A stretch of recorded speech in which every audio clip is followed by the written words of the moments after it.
हे लेहारी मधलं विहार आहे। लेहारी हे गाव सावतकर साहेबांचं आहे आणि तिथं आपण आलेलो आहे। रात्रीच्या 10 वाजलेले आहेत।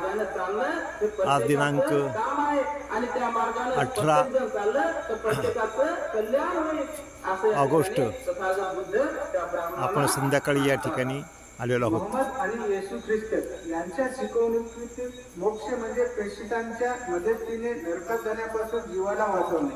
बघा, मोहम्मद पैगंबर आणि येशू ख्रिस्ती यांच्या शिकवणीतून मोक्ष म्हणजे प्रेषितांच्या मध्यस्थी नरकात जाण्यापासून जीवाला वाचवणे।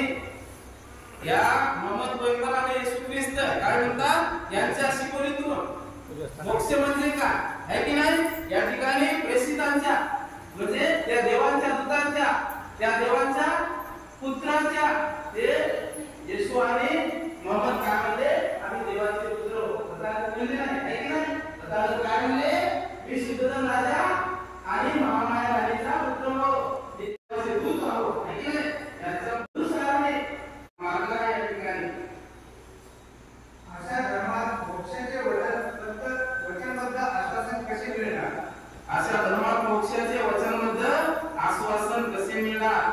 हे पक्के वचनाचे, एका वचनाचे आश्वासन कसे मिळणार? या ठिकाणी तथागत बुद्ध म्हणत आहे। प्रत्येक धर्माच्या संस्थापकाने आपण किंवा आपली शिकवणूक दैवी असल्याचा हक्क सांगितला आहे। बघा, या ठिकाणी प्रत्येक धर्माच्या संस्थापकाने, प्रत्येक धर्माचे संस्थापक होते आहे की नाही? येशू होते, मोहम्मद होते, असे अनेक धर्माचे संस्थापक होते। आपण किंवा आपली शिकवणूक दैवी असल्याचा हक्क सांगितला आहे। आपली जे शिकवण आहे तो देवाने दिलेली आहे असं या ठिकाणी प्रत्येक धर्माचे ते प्रमुख सांगत आहेत आहे की नाही? मोजेसने आपली उत्पत्ती दैवी असल्याचे म्हटले नाही, परंतु आपल्या शिकवणुका मात्र दैवी असल्याचे म्हटले आहे। त्याने आपल्या अनुयायांना सांगितले आहे की दुधा-मधाच्या प्रदेशात ज्यांना जावयाचे असेल त्यांनी ही शिकवणूक मान्य केली पाहिजे, कारण ती यहोवाची म्हणजे ईश्वराची शिकवण आहे। बघा, या ठिकाणी मोजेसने आपली उत्पत्ती दैवी असल्याचे म्हटले नाही। आपली उत्पत्ती आहे ते दैवी असल्याचे म्हटले नाही। एक तथागताप्रमाणे मार्ग एक सांगितला फक्त या ठिकाणी, आपली उत्पत्ती दैवी असल्याचे म्हटले नाही, परंतु आपल्या जे शिकवणूक आहे की नाही ती मात्र दैवी असल्याचे म्हटले आहे। शिकवणूक दैवी असल्याचे म्हटले आहे या ठिकाणी। आणि त्यांनी आपल्या अनुयायांना सांगितले आहे की दुधा-मधाच्या प्रदेशात आहे की नाही ज्यांना जावयाचे असेल त्यांनी ही शिकवणूक मान्य केली पाहिजे। हे देवाची दिलेली शिकवणूक मान्य केली पाहिजे या ठिकाणी सांगतात।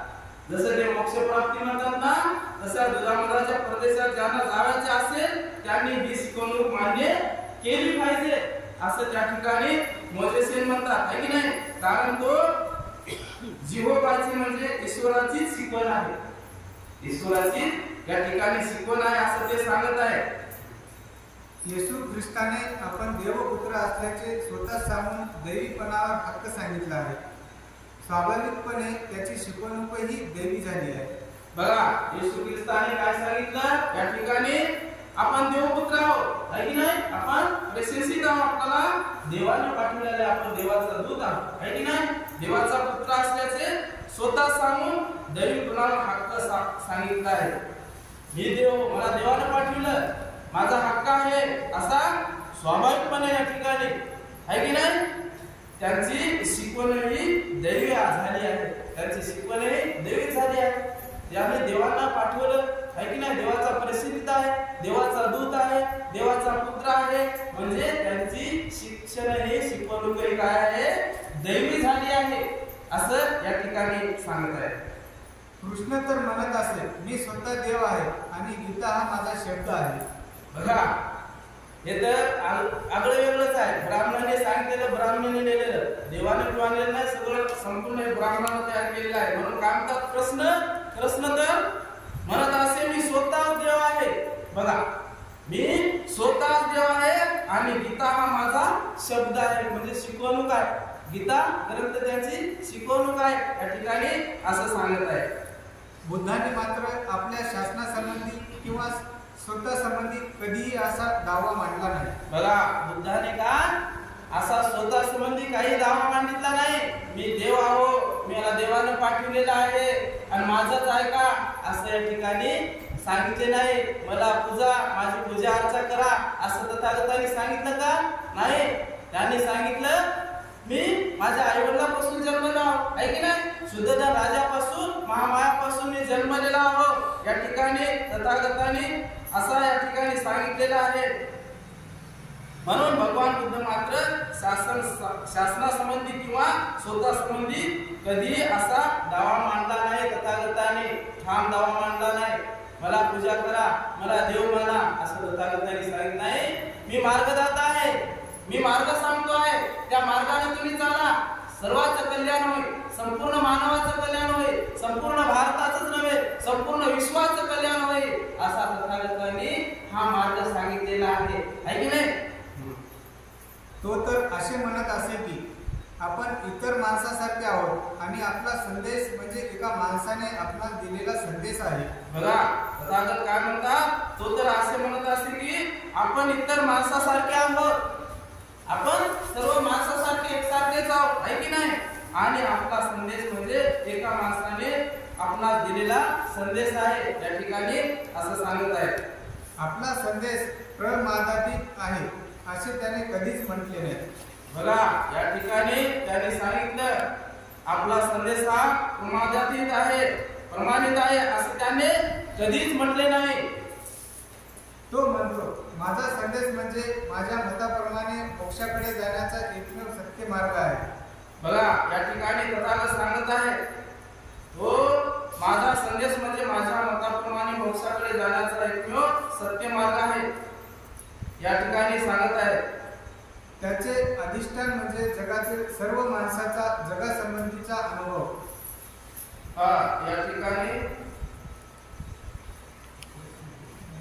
तो म्हणत असे की त्यात कितपत सत्य आहे हे पाहण्यासाठी त्या संबंधी कोणताही प्रश्न विचारायला आणि त्याचे परीक्षण करायला सर्वांना स्वातंत्र्य आहे.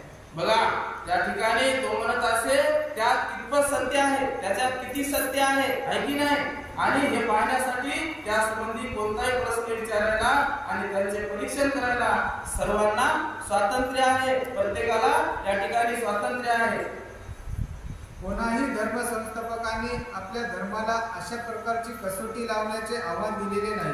बघा, या ठिकाणी कोणताही धर्म संस्थापक असो आहे की नाही आपल्या धर्माला अशा प्रकारची कसोटी लावण्याचे आव्हान दिलेले नाही. या ठिकाणी तथागत म्हणतात सगळ्याला स्वातंत्र्य आहे की नाही. या ठिकाणी परीक्षा घेण्याचे सगळ्याला स्वातंत्र्य आहे. तथागत सांगतात हे पाहण्यासाठी सगळ्याला स्वातंत्र्य आहे, प्रश्न विचारण्यासाठी सगळ्याला स्वातंत्र्य आहे असं या ठिकाणी तथागत सांगतात. परंतु दुसऱ्या धर्मामध्ये अशा प्रकारची कसोटीला आव्हान दिलेले नाही. फक्त तथागताच्या धर्मामध्ये कसोटीला आव्हान दिलेले आहे असं या ठिकाणी सांगतात. ठीक आहे, आता पुढील भाग आता उद्याला सर्वात सर्व या ठिकाणी आमचे आदरणीय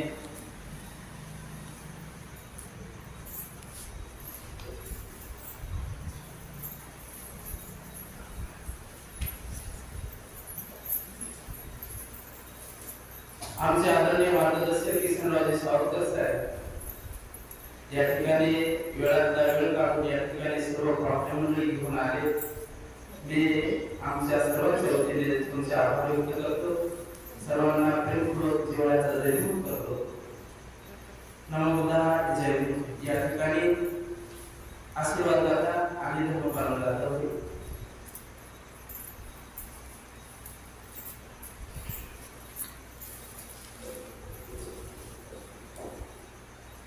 इचित पतित तुय किंबेव साम्य जतो सभ्य पुरंतुची संपा चंदोपनार सोयथा सभत्यो विज्जती सब रोगो विनाशतो माते भोक्तुरायो सुखी दिगायो भव अभिवादनशील नित्य मुठा पचियनो चतारो धर्मावडंती अनो सुखवर भवतु सब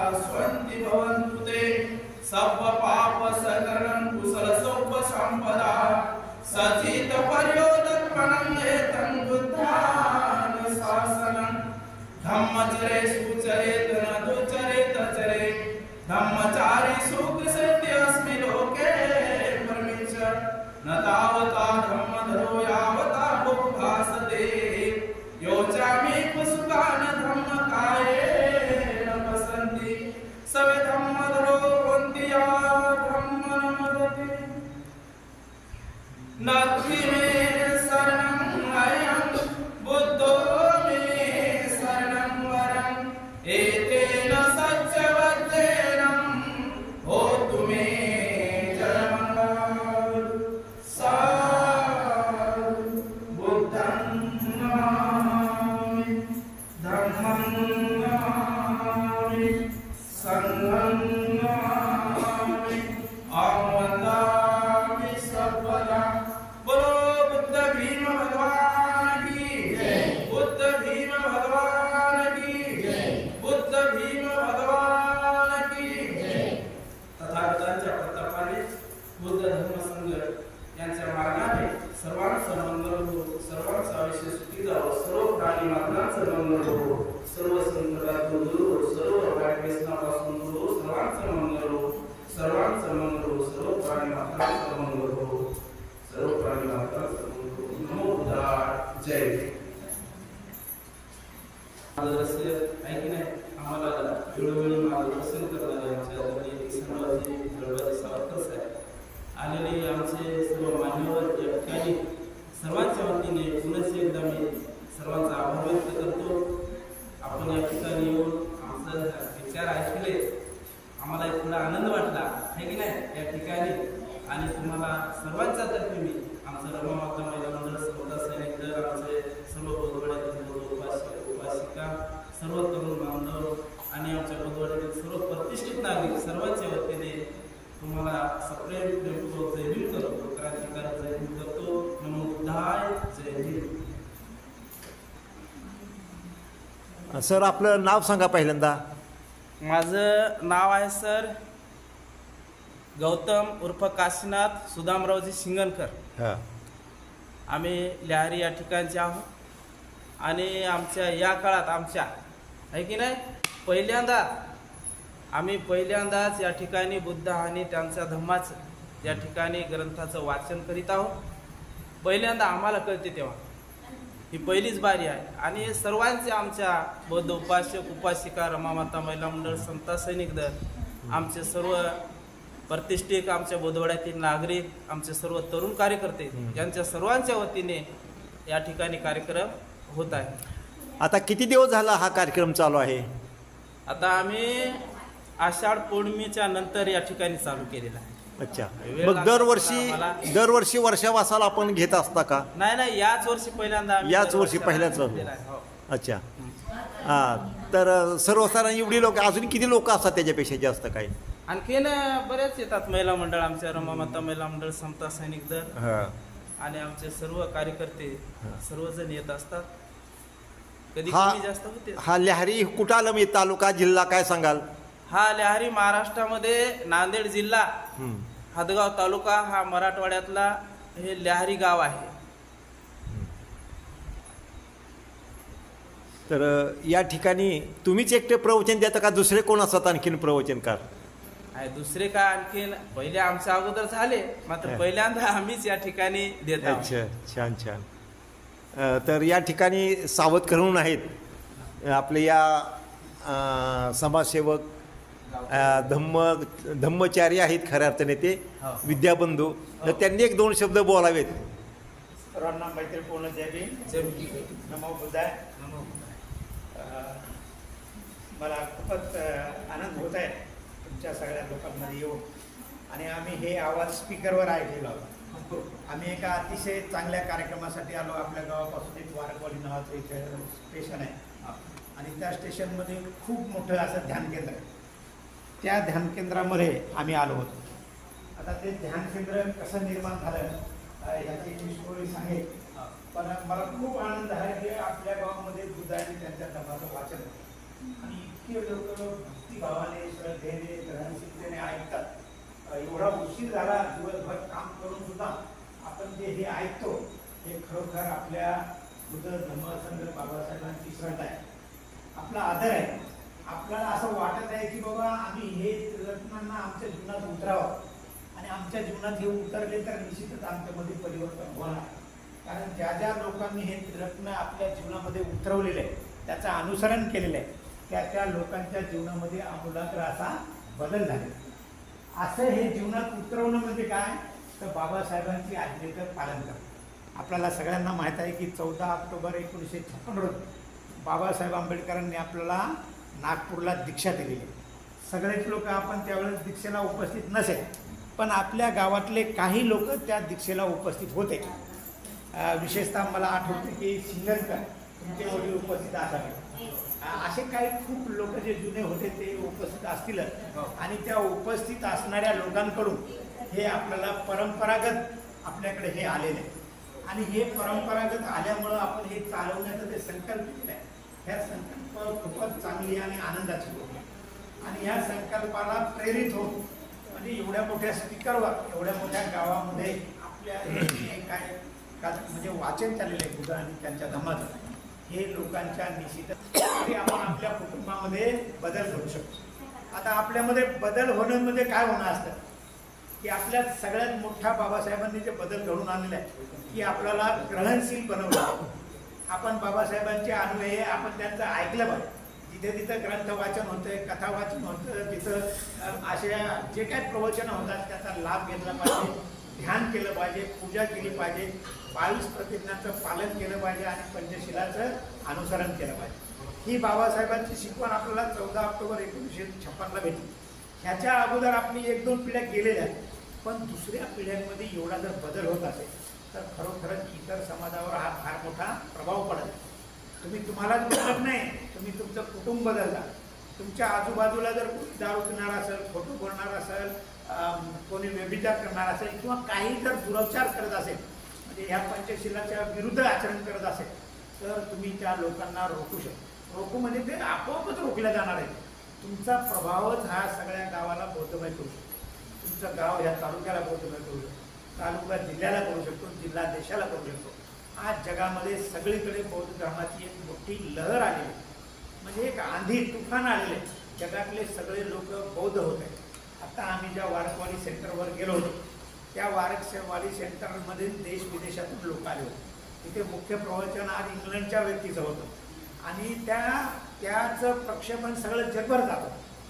म्हणजे आता केवळ आपणच बौद्ध आहे किंवा भारतातलेच बौद्ध आहे अशी गोष्ट नाही, तर आता सगळे लोक बौद्ध धर्माकडे आकर्षित होते. का होत आहेत? कारण सगळ्या लोकांना बाबासाहेबांचं एक वाक्य पटलेलं आहे की जर तुम्हाला तुमचा संसार सुखाचा करायचा असेल तर धर्मांतर करा. आता आपल्याला तर पक्की खात्री पडली की बाबा खरं सुख धर्मांतरातच आहे, खरं सुख आपल्याला ह्या प्रतिज्ञा पालनातच आहे, पंचशील पालण्यातच आहे. आणि आपल्यामुळं आपण सगळे लोक पंचशील पालत असल्यामुळं आपल्या लोकांमध्ये खूपच मोठा बदल झालेला आहे. आणि हा बदल आजूबाजूचे लोक पाहत आहेत. आज ते म्हणत नाही तुम्हाला की तुम्ही खूप चांगले, पण तुम्हाला म्हणणारे, आतून व्यक्त करणारे म्हणतात की एका 50 वर्षाच्या समाजाची किती मोठी प्रगती झाली, त्या लोकांच्या किती दारू सुटली, ह्या लोकांचं किती आरोप चोऱ्या सुटल्या, ह्या लोकांच्या किती माऱ्या सुटल्या, हे लोक किती चांगले राहतात, हे लोक किती सुंदर वागतात.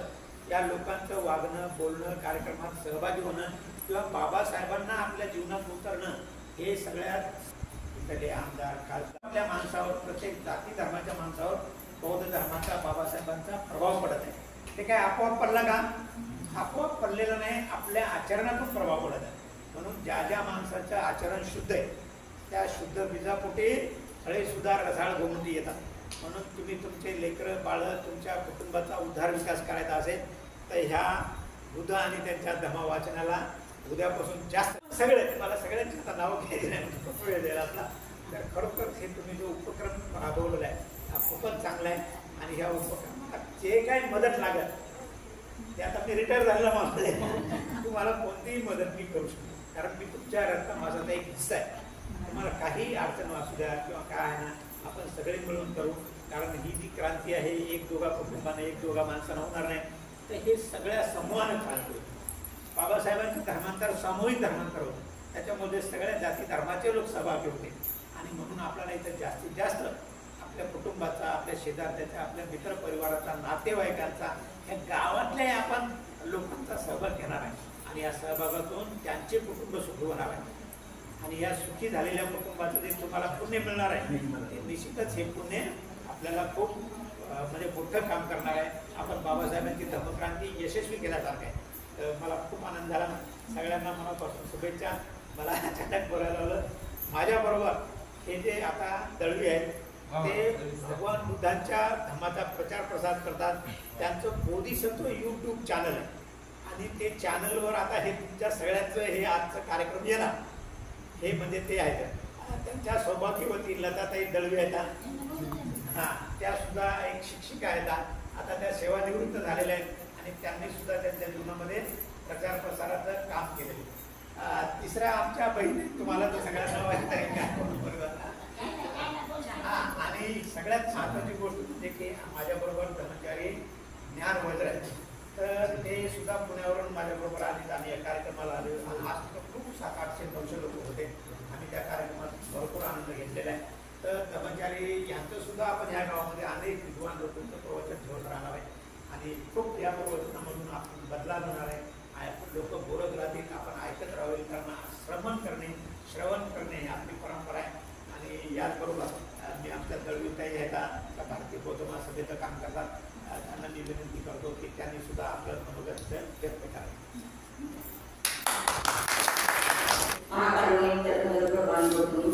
विश्वरत्न बोधिसत्व डॉक्टर बाबासाहेब आंबेडकर, माता रमाई, माता रुक्माई, माता सावित्रीबाई, सर्व महामानव महामातांचे डोळ्यात आणि आपल्या सर्वांना सविनय जय भीम. जय भीम. जय भीम. जय भीम. जय भीम. जय भीम. कारण झोप आलेली असेल आता.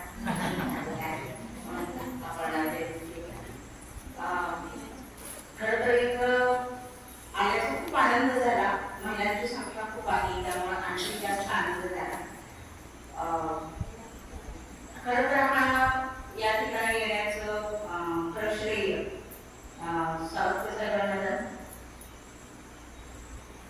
सावत्र साहेब, दळवी साहेब आणि आपले ज्ञानवज्र हे तिघे जण हे जुने मित्र आहेत आणि आमचं कौटुंबिक सर्व खूप आहे. आणि त्यामुळे सावत्र साहेबांच्या मुळेच आम्ही आज या ठिकाणी वारंवार या ठिकाणी जो कार्यक्रम होता त्या कार्यक्रमाला आलो. आणि आल्यानंतर आता जेवण झाल्यानंतर एक बाहेर आल्यानंतर लक्षात आलं की आपल्या बिहारमध्ये कार्यक्रम सुरू आहे वर्षवासाचा. आणि त्यामुळे या वर्षवासाचा कार्यक्रम तिथं असेल तिथं जाण्याचं पहिल्यापासून पुढं घेतलं असं आपण की बाबासाहेबांनी दिलेला जो असेल तो पुढं न्यायचा असेल तर आपल्याला अशा कार्यक्रमाचं आयोजन तिथं केलेलं आहे. तिथं जाणं, आपली उपस्थिती दाखवणं हे खूप पहिल्यांदा आपलं कर्तव्य आहे. आणि त्यामुळे या ठिकाणी हे तिघ अगोदर आले होते. आवाज ऐकल्याबरोबर आम्हालाही लगेच घेऊन आले. आम्हाला खूप आनंद झाला तुम्हा सगळ्यांना भेटून. आणि या वर्षीपासून एक ग्रंथ वाचन सुरू केलेलं आहे बुद्ध आणि त्याचा धर्म. तर या नुसत्या वाचनातून सुद्धा आणि ऐकण्यातून सुद्धा मोठा बदल घडू शकतो. सुरुवात खूप छान झालेली आहे आणि तुमचं वाचन छान आहे की जेणेकरून सोपं करून जे तुम्ही सांगत आहात तर ते महिलांनी कळेल आणि पुरुषांनी कळेल की त्यामध्ये कसं कसं तुम्ही वाचत जाल तसं आणखी तुम्हाला स्वतःला उलगडावं नाही. तर फक्त आपल्याला वेळानंतर लोकांना कळणार नाहीये बाहेर सुद्धा माईकचा आवाज जातोय. बाहेरचे जे झोपलेले लोक आहेत त्यांनी जागे होतील आणि खऱ्या अर्थाने बौद्ध धर्माचा प्रचार प्रसार करण्याचं खूप मोठं काम तुम्ही करत आहात. त्यासाठी तुम्हा सर्वांचं खूप मनापासून अभिनंदन करते, शुभेच्छा देते. आणि असंच यापुढे वर्षवासाचे वेगवेगळे कार्यक्रम करत जाल. या ठिकाणी आम्हाला बोलवलं तरी आम्ही येत जाऊ. वर्षवासाच्या 3 महिन्याच्या कालावधीत केव्हाही. आणि या ठिकाणी आपल्याच महिला किंवा आपल्याच पुरुष लोकांना जसं की तुम्ही दोघे या ठिकाणी ग्रंथ वाचन करता पुढच्या वर्षी अजून दुसऱ्या जणांना कोणालाही या ठिकाणी तयार करण्याचं काम आपण करू शकतो. महिलांना बोलण्याची संधी दिली तर महिलाही छान बोलू शकतात. तर हे सगळं घडू शकतं. फक्त सुरुवात जी चांगली झालेली आहे त्या सुरुवातीतून खूप मोठ्या प्रमाणात त्या ठिकाणी आता तुम्ही आज जे वर्षवासाचा कार्यक्रम घेतात काही दिवसांनी बाहेर तुम्हाला घेण्याची संधी उपलब्ध होईल हे सतत केल्यामुळे. तर अशीच तुम्हाला बळ प्राप्त हो आणि खूप आनंद झाला. पुन्हा एकदा तुमच्या सगळ्यांचे धन्यवाद आणि शुभेच्छा, अभिनंदन. जय भीम. गायकवाड या ठिकाणी बुद्ध आणि धर्मात यांच्यावर थोडं मार्गदर्शन करते आणि सर्वांना शुभेच्छा देते. सर्वप्रथम सर्वांना मैत्रीपूर्ण जय भीम.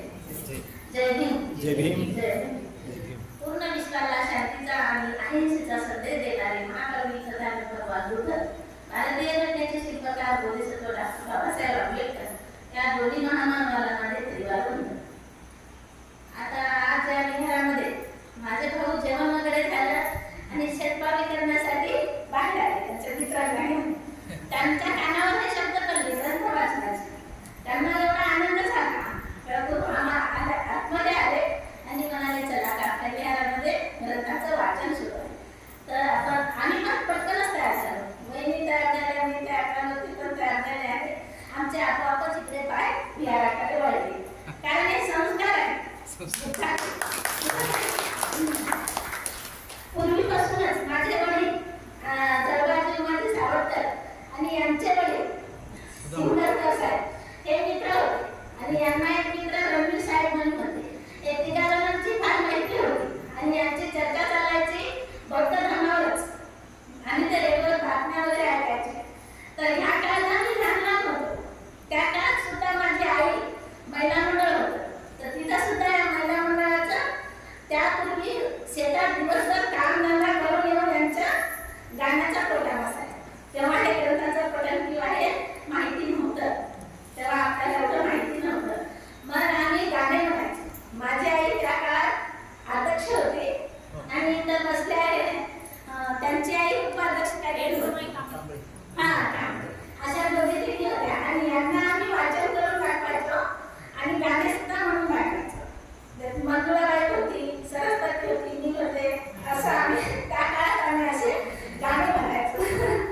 तर मलाही फार आनंद झाला का माझ्या माहेरामध्ये त्या ग्रंथाचं बुद्ध आणि त्यांचा धर्म या पवित्र ग्रंथाचं पठण सुरू आहे आणि वाचन सुरू आहे. माझेही पाय आपोआपच वळल्या गेल्या, कारण हे कुठंतरी माझ्या वडिलांचे संस्कार आहे. त्या काळात माझे वडील भजन म्हणायचे, माझी आई पण भजन म्हणायची. आम्हाला हे कुठंतरी संस्कार रुजले आहे आमचं. माझा भाऊ आणि माझा भाऊ आला तो पण या धर्माच्या मार्गावरच होता. आणि आपण माझा भाऊ याचं काही सांगायला कौतुकच नको. किसान सर्वांचे सावरकर हे तर आता विद्यागंधू आलेले आहेत आणि ते पण त्यांच्या मार्गावर आणि त्यांच्यामुळे आमचं घर सुधारलेलं आहे. ते शिकले. आज आमच्या घरातला एक माणूस शिकला, आमचं सारं कुटुंब शिकलं. कारण मला एका चांगल्या सर्व्हिस करायला दिलं. माझे मुलंही शिकले, इंजिनियर झाले, तीनही मुलं. असं म्हणजे एक जर घरातला मुलगा शिकला तर सगळं कुटुंब सुधारतं. आता असं तुम्ही लिहायला लागला, तुम्ही तुमच्यावर आपोआपच बाबासाहेबांचे आणि बुद्धांचे विचार करतील, तुमची मुलं शिकतील किंवा मग त्याच्यातून तुमची आपोआपच तुमची प्रगती होईल. असं आपण या जर मार्गावर चालत राहिलो तर आपला पुढेही कल्याण आहे, मध्येही कल्याण आहे आणि सगळं कल्याणच कल्याण आहे. एवढं बोलून मी माझे 2 शब्द संपवते. जय हिंद. ठिकाणी सुंदर मार्गदर्शन केलेलं आहे, संपूर्ण माहिती सांगितलेली आहे. जीवनात खरोखरच आमचे दरबारी सावरकर मामा, आमचे बाबा ज्ञानराज सावरकर त्यांच्यासोबत खूप जुने माणसं, खूप मोठे चांगले होते, खरे होते, कार्यकर्ते इमानदार होते. त्याने रात्री चक्कीवर कार्य केलं आहे की नाही. पहिल्या काळात एवढं गाड्या माळ्या काही ना पैदल खेळोपाडी जाऊन त्यांनी प्रवास करून कार्य केलं बाबासाहेबांच्या चळवळीचं. आणि त्यांना खरोखरच जिवंत ठेवायचं काम आमच्या वडिलांपासून त्याच्यासोबत असलेले पातोळे साहेब असो, हे सर्वच मोठी जुनी टीम त्याच्यासोबत होती. आणि खरोखर त्यांनी इमानदारीने समाजाचं कार्य केलं. स्वतःचा स्वार्थ साधला नाही, स्वतःच्या घरच्याची पर्वा केली नाही त्यांनी. जे बाबासाहेबांचे विचार होते ते खेडोपाडी त्यांनी गावोगाव जाऊन पायी जाऊन पाण्या चिखलात जाऊन त्यांनी संपूर्ण विचार या ठिकाणी पेरलेले आहेत आणि बाबासाहेबांसोबत आमच्या वडिलांनी धर्मदीक्षा घेतली. या धाडीनगरीतून सुदामराव सिंगरकर आणि ज्ञानोबा सावरकर हे दोघं बाबासाहेबांचे दीक्षा देताना नागपूरला गेले होते आणि त्या स्टेजवर आमचे बाबा गेले होते. बाबासाहेबांनी ज्यावेळेस दीक्षा दिली त्या स्टेजवर बाबासाहेबांसोबत बोलले होते आमचे बाबा. एवढा या ठिकाणी धाडीनगरीत मोठे माणसं होते आणि त्यांनी संपूर्ण आयुष्यभर समाजाचं कार्य केलं, स्वतःच कधीच केलं नाही, सर्वांना माहित आहे. आणि या महाराष्ट्रातून 1 नंबरला ज्यावेळेस दिल्लीला बाबासाहेबांना 15 रुपया आणि भारतरत्न किताब द्यायचा होता त्यावेळेस आमच्या वडिलांनी सुदामराव सिंगरकरांनी रामलीला मैदानावर त्या ठिकाणी भाषण केलं होतं स्टेजवर. हा एवढा इतिहास मोठा आहे, सांगत थोडं कमीच आहे की नाही. या धाडीचा इतिहास आहे. हे धाडी गावामध्ये अक्षरशः तालुक्याला एक बाबासाहेबांच्या विचाराची धुरा देणारं धाडी गाव आहे. आणि त्याच्यासोबत खंबी माणसं होती, जवाहरलाल सावरकर, विठ्ठलराव सावरकर आहे की नाही, पातोळे साहेब होते मोठे, असे माणसं खूप होते. कुंडलिक सावरकर होते, आमचे रेणुकाबाई कांबळे आजी होते, आमच्या बाया होत्या महिला मंडळ. त्या ठिकाणी सर्वांनी मिळून कार्य केलं आणि हे उज्ज्वल कार्य धाडीतून पहिल्यांदा जिल्ह्याच्या नाही महाराष्ट्राच्या नाही त्या ठिकाणी पहिल्या क्रमांकाला लागलेला आहे की नाही. म्हणून या ठिकाणी आपण सर्वांनी उपस्थित राहिले, ऐकून घेतलं, आले शब्द ऐकल्यावर बघा आमच्या किशोरराव साहेबांनी सांगितलं शुद्ध बीज पोटी फळे रसाळ कोमटी. बापूरावजी सावरकर आमचे सैनिक असो, आमचे कुंडाराम समाज सावरकर दाजी सगळे आम्ही मिळालो. आमचे मारुतराव सावरकर या ठिकाणी यशवंतराव सावरकर, बाळासाहेब सावरकर सगळ्यांना मी मीटिंग घेतली, बोलावलं. चला बा आपण काहीतरी करू, आपले लेकरं आगाऊ व्यसनाच्या नादी जाऊ नये, शिक्षण घ्यावं, चांगल्या मार्गाने जावं या उद्देशाने आम्ही या बुद्धांनी त्यांचा धम्माची सुरुवात केलेली आहे. आमचं उद्दिष्ट स्वतःसाठी काही नाही, मेहनत खूप करायचो. कशासाठी? समाजासाठी. आमच्या वडिलांनी केलं, माझं शब्द बदले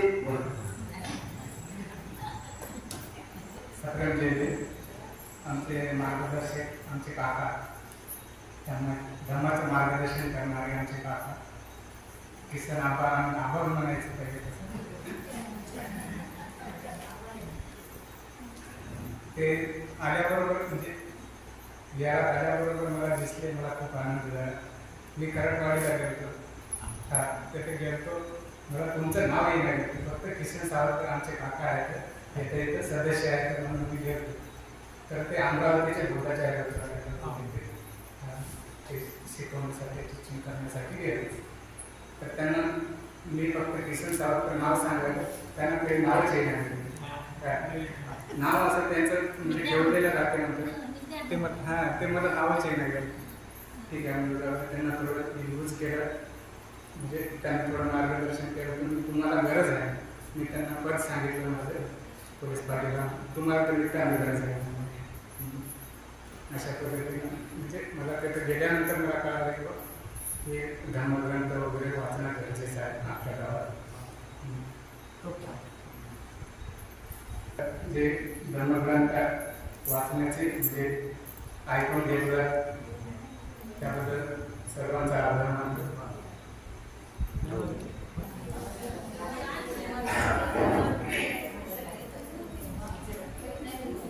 अतिशय आनंदाचा पर्व वाटतो मला. खरंच म्हणजे इथे महिलांची पण संख्या छान आहे आणि पुरुषांची पण संख्या छान आहे. असं म्हणूया की आपल्या सर्व बौद्धांची संख्या छान आहे.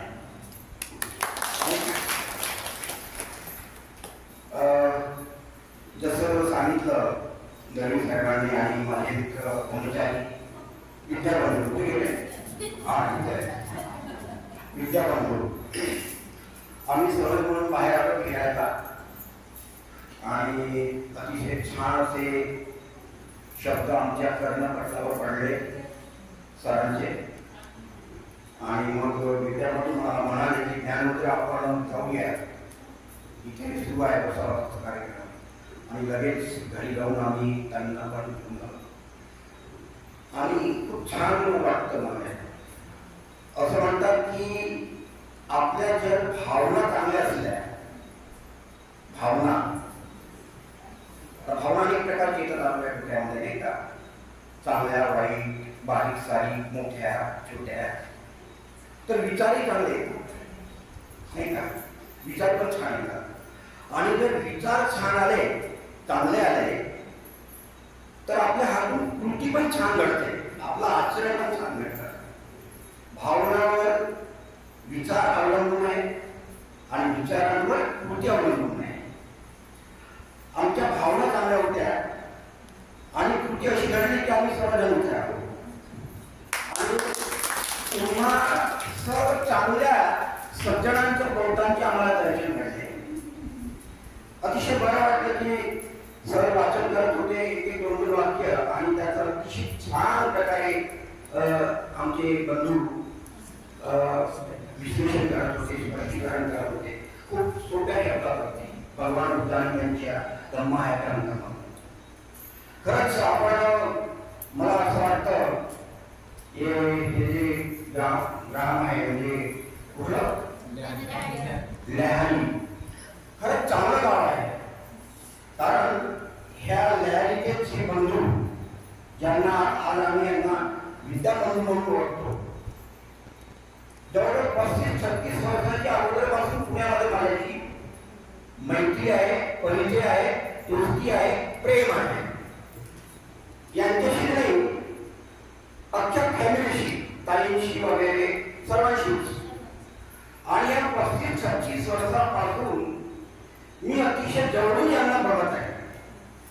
तुम्ही किसन सावकर म्हणून ओळखता, पण अलीकडे मी यांना विद्याबंधू म्हणून ओळखते.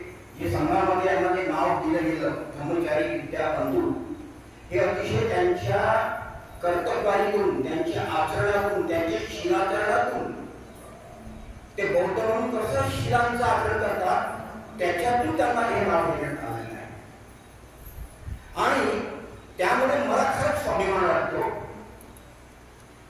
की विद्याबंधूंसारखे माझे मित्र आहेत, आयुष्यमान धर्ममित्र दळवीसारखे माझे मित्र आहेत. एकूणात या तिघांचा जो त्रिकोण आहे, अतिशय जुना त्रिकोण आहे. कारण या सर्वांच्या भावना, विचार आणि कृती समविचारी आहेत आणि आध्यात्मिकतेकडे, सद्गतीकडे पोहोचून आहे, परिवर्तनशील आहे, स्वतःमध्ये बदल घडण्याच्या लायकीचे आहे. आणि असे मला विद्याबंधू लाभलेले आहेत. ते म्हणाले की तुम्ही कधी मला बोलला, मला खूप बरं वाटलं, मनापासून बरं वाटलं. आणि खरोखरच अशा विद्याबंधूंचा आपण ह्या सामाजिक आणि धार्मिक कामासाठी लाभ घेतला पाहिजे. अशा ग्रस्ताशी जेव्हा आपण भेटतो, अशा सद्गुणी धम्माचं आचरण करण्याच्या ग्रस्ताशी आपण जेव्हा भेटतो, नकळतपणे आपल्यामध्ये परिवर्तनाची जी लाट आहे ते आपोआप व्हायला लागते. आपण हळूहळू बदलतो. कोणी आपल्याला सांगत नाही की आता बदल म्हणून, कोणी आपल्याला सांगत नाही की तू व्यसन सोड म्हणून, कोणी आपल्याला सांगत नाही की या विकारापासून तू बाहेर राहा. ऑटोमॅटिक नकळतपणे आपण सोडत असतो. कारण हाच आपल्यामध्ये बुद्धांचा गुण आहे, जे सुप्त रूपामध्ये आहे. आपल्यामध्ये मैत्री आहे, आपल्यामध्ये करुणा आहे, आपल्यामध्ये मोदिता आहे, आपल्यामध्ये उपेक्षा पण आहे. चारही ब्रह्मज्ञान सुप्त रूपामध्ये आपल्यामध्ये आहे. आणि यालाच आपल्याला मूर्त स्वरूपामध्ये फलित करायचं आहे आणि म्हणून हे आपले प्रयत्न आहे. मित्रांनो, तुम्ही खरोखरच सरळ तुम्ही म्हणेल सगळे बौद्ध भाग्यवान आहात की तुम्हाला असा वातावरण निर्माण होत आहे. आणि कसं आहे, मी सांगितलं दादांनी की हा पहिलाच प्रयत्न आहे. मी असं म्हणेन हा प्रयत्न सातत्याने सुरू राहा, कुठल्याही वर्षी असंच कंटिन्युएशन राहावं. आणि आम्हाला बोलवावं, तुम्ही विद्याबंधूला बोलवावं, दहीसाहेबांना बोलवावं, तुम्हाला मलाही बोलवावं. आम्ही तुमच्यासाठी कधी मोकळे आहोत, तयार आहोत. आणि असंच अशा प्रकारे वातावरण राहावं. तुमचं खरोखर उत्तर तुमची भरभराट व्हावी, तुमचा विकास व्हावा, तुम्ही सद्गुणी व्हावं, लोक तुम्हाला नमन करावं. जय भीम म्हणावं. कशामुळे?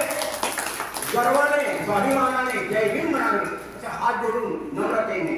अशा प्रकारे तुमच्यामध्ये योग्यता प्राप्त व्हावी, सद्गुण प्राप्त व्हावे. एवढं बोलून मी तर थांबतो. आणि मला माझे ज्या भावना आहेत ते व्यक्त करण्यासाठी संधी दिली त्याबद्दल मी तुमचा आभार व्यक्त करतो.